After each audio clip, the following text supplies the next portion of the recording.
Hello guys, it's Dara here from DuffyMac. This is the DuffyMac Book Club. Every week I do a book review of the book that I've been reading in the week. This week the book is The 4-Hour Work Week by Tim Ferris. Tim Ferris is a podcaster, he's an author obviously, he's an entrepreneur, he's a business mogul. He's like Marmite, some people love him, some people hate him. I'm definitely in the first camp. He's somebody who really resonates with me. And if you haven't listened to his podcast, it's really worth a listen. Where have you been? So this book is, so obviously this book is very thick. There's an awful lot of content in the book. Loads of really good things that you can take from it. But the fact it's so thick means I can't go into detail on this review at all. So what I've decided, I've done quite a bit of prep for this review, and actually what I've decided is to keep it really short and sweet, and come up with 2 things that I got value from the book from. Okay, so the book itself then, the tagline is escape the 9 to 5, live anywhere and join the new rich. So it's all about trying to get you from having a tough life, working 9 to 5, working really hard until you retire, and then hopefully you have enough money so you can travel the world and enjoy your life. Well, Tim's focus is actually you don't have to wait until you are retired to enjoy your life, to travel, to do the things that you want to do.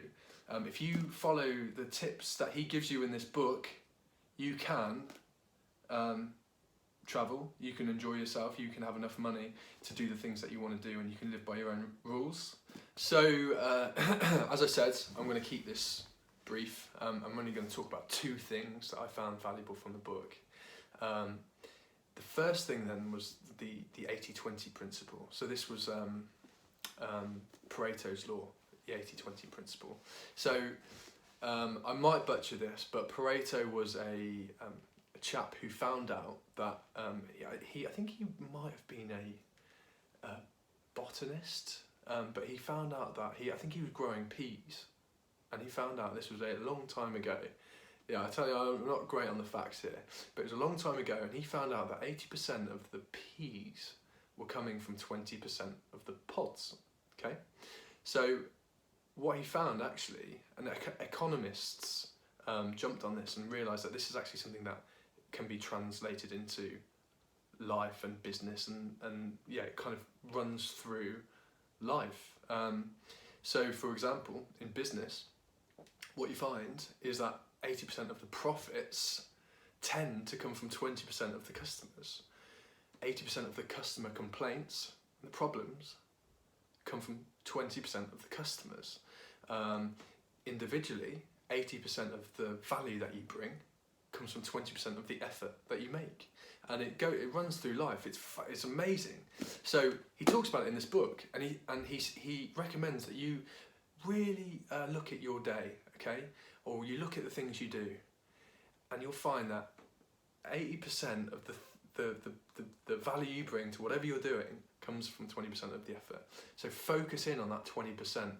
Do more of that, do less of the other 80%. And that's something that I've actually taken on board, and I've looked at my day, looked at my week, and I've really found some things I'm focusing on. Some things that I'm spending, I've looked at the 20%, that's bringing me value. I'm doing more of that, less of the 80%, and there's, it's eye-opening. So the second bit is the 9 to 5 illusion. So this is again interesting. We in this culture go to work at 9, give or take, leave at 5. We do 8-hour days, give or take. Okay.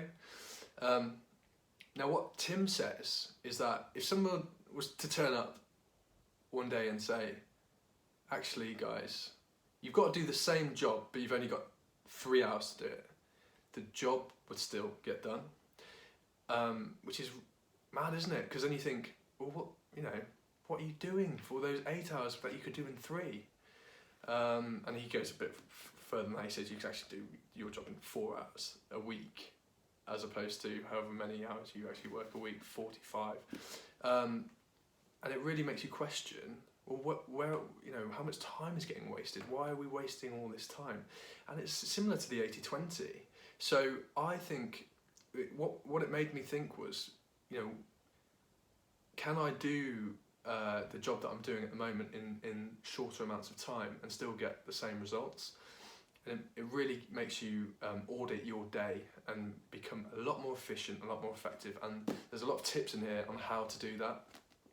But I won't go into all the tips, but there's loads of tips on how to audit your day and make sure that you can get the same results in a lot shorter amount of time. And it reminded me of when I was at university.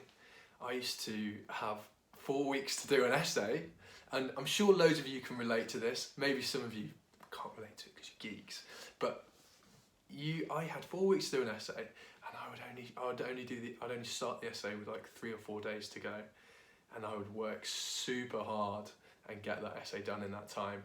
And maybe pull an all-nighter, loads of Red Bull, sugar-free Red Bull. Gee, I remember that. So I'd do that, and then in the end, I'd got a good score. And I bet if I had been sensible and worked kind of from the start of when we got the essay, I would have still got about the same score. So it makes you think, when the pressure's on, you have, you can get a lot more done in a shorter amount of time. So why do we need that pressure? Let's just get it done in a short amount of time, be more effective. So they're the two things. The 80-20 principle, focus on that 20%, that's bringing 80% of the value. The second bit is the 9 to 5 illusion, cut it down, be more effective in shorter amounts of time. Think about your essays at university and how quickly you did those essays, okay? Translate that into the workplace. They're the two best things in this book. There's loads more stuff. There's case studies, there's stories. It's a really good book to read. Now, what do I give the book out of 10? So I'm going to do it over 3. There's going to be 3 topics that I grade the book on. The first one is enjoyment. I actually loved reading this book. I used to get home from the gym and look forward to reading it, and that's not always the case with business books. So 8 out of 10, enjoyment. The second one is, did I get value from it? Well, I've just given you 2 things that I did get value from, and there's a lot more. There's actually like tangible things you can take from the book. So I massively got value from it, and I'm actually going to say 10 out of 10 for value. Third thing I'm going to grade it on is, would I recommend it to people?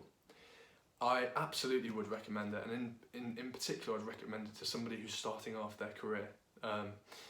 I wish I had this book when I was 22 or 23. Whether I would have had the self-awareness to actually incorporate the lessons in there, I don't know. I like to think I would, but you never know. But I would really recommend this I'd recommend it to everybody, but in particular somebody who's like 23 to 26, because I think they can gain the most value from it. So there you go, guys. That's my review of The 4-Hour Work Week by Tim Ferris. Now, next week, I'm going to review this book. This is The Power of Habit by Charles Duhigg. I've listened to this book before, but I'm going to read it this week. I can't remember everything in there, of course. So I'm going to read it this week, and I'm going to review it next Sunday night. Okay? So, thanks for listening. If you've got this far, appreciate it. Have a lovely week. Have a good week. Talk soon. Cheers.